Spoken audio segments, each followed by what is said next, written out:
Ortega, qui est conseiller régional de Front de Gauche, Parti communiste français. Il est venu avec nous. Il est porteur des messages et il va nous le faire écouter. Merci.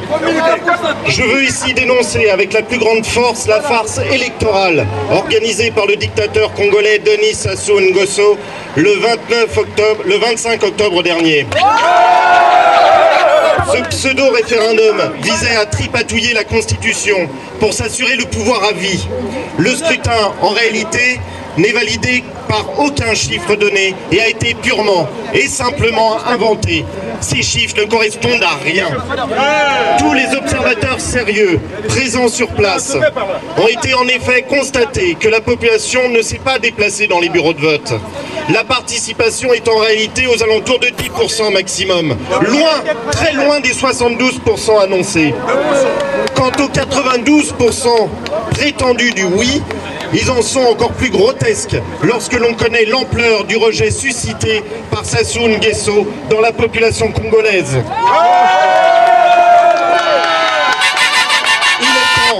Il est temps que la tromperie soit démasquée et que les soutiens à la dictature comprennent qu'il n'y a d'issue pour personne dans la perpétuation du pouvoir de Sassou Nguesso. Le peuple congolais, sa jeunesse, ses forces vives, aspirent à la liberté et à la démocratie. Et je veux personnellement encourager l'opposition politique et les organisations de la société civile dans leur prérogative à se fédérer, à se rassembler pour construire l'alternative dont le Congo a besoin.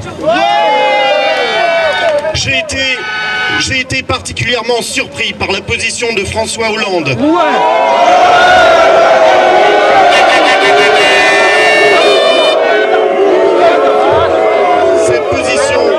Cette position inadmissible qui le 21 octobre apportait du crédit et son soutien à la forfaiture en cours.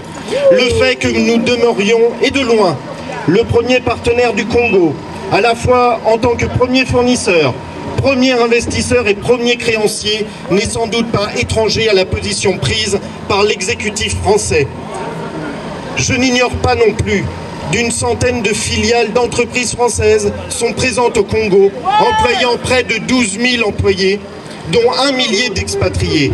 Nous sommes ici, symboliquement devant le groupe Total, parce que cette multinationale porte de fait une responsabilité dans la situation catastrophique du Congo.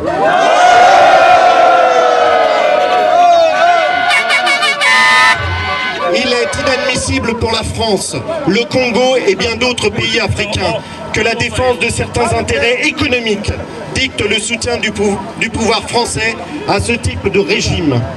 Je veux rappeler aussi que le ministre français des Affaires étrangères, M. Laurent Fabius, a valorisé, je cite, le programme lancé en 2009 par le président Denis Sassou Nguesso, le chemin d'avenir, qui vise à moderniser le pays en développant les infrastructures et en luttant contre la pauvreté et la corruption.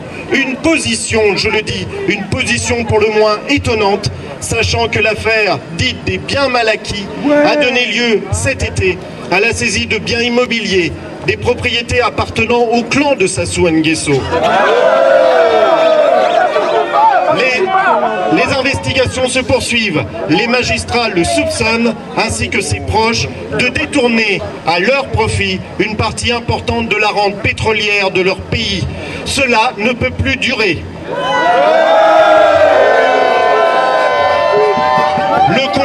Le Congo a tout pour réussir, à condition que les immenses richesses de son sol et de son sous-sol reviennent principalement à sa population.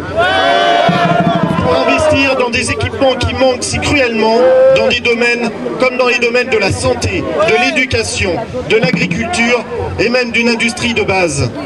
C'est ce développement endogène qui sera la clé demain pour répondre aux immenses besoins et aux aspirations du peuple congolais.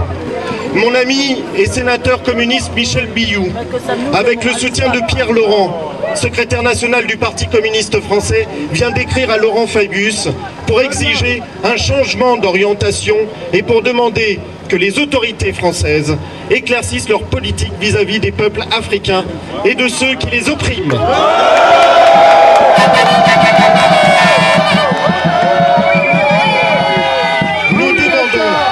Nous demandons immédiatement que la France interrompe ses coopérations militaires avec le Congo.